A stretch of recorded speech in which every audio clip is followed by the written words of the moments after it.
নজর রাখবো পরবর্তী খবরে। রাজ্যে চলছে এসআইআর প্রক্রিয়া, চলছে শুনানি পর্ব। আর কাটওয়া এবার আজব ঘটনা। কাটওয়ায় এসআইআর শুনানির নোটিশ পেলেন খোদ বিএলও নিজেই। কেতুগ্রামের বিএলও নোটিশ দিলেন স্ত্রীকেও। শুনানিতে স্ত্রীকে নিয়ে নিজেকেও শুনানিতে হাজিরা দিতে হবে।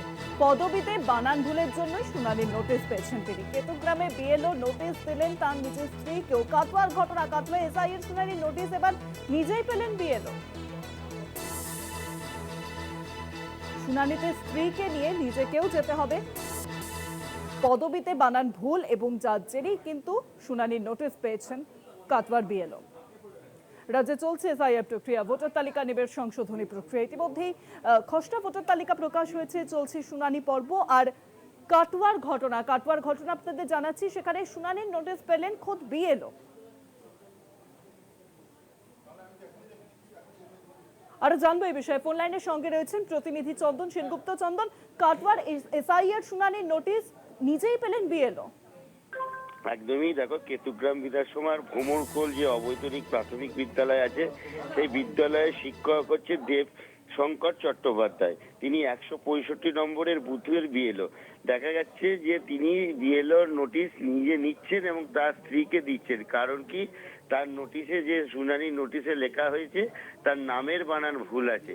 এবং তিনি যেটা জানাচ্ছেন যে তার নামের বানান ভুল থাকার কথা নয়, কারণ 2002 সালে তার নামের বানান ঠিক ছিল।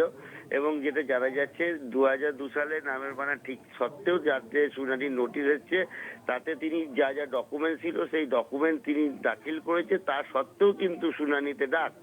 অপরদিকে তার স্ত্রী অনিন্দিতা চট্টোপাধ্যায়, তিনি যেটা জানাচ্ছেন, তিনি তো হতভম্ব। তিনি বলছেন যে এরকম একটা বিষয় হবে ভাবতেই পাইনি, যেখানে আমার স্বামী বিএলও, সেই বিএলও স্বামী নিজে নোটিশ ধরলো এবং আমাকে নোটিশ ধরালো। তার নোটিশে কি রয়েছে লেখা? তার নোটিশে লেখা রয়েছে তার বয়সের, বাবার সঙ্গে মেয়ের বয়সের ভুল। এই কারণেই কিন্তু এই অনিন্দিতা চট্টোপাধ্যায় এবং দেবশঙ্কর চ্যাটার্জি বিএলও 165 পাটের ভোমকল এলাকার, তারা দুজনেই নোটিশ পেল।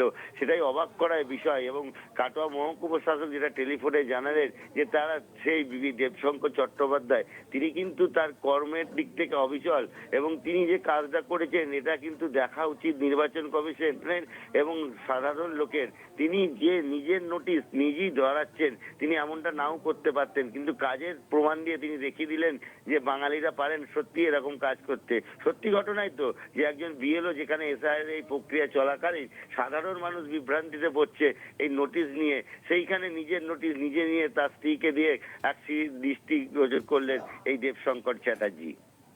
অনেক ধন্যবাদ চন্দন, ফোন লাইনের সঙ্গে ছিলেন প্রতিনিধি চন্দন সেনগুপ্ত।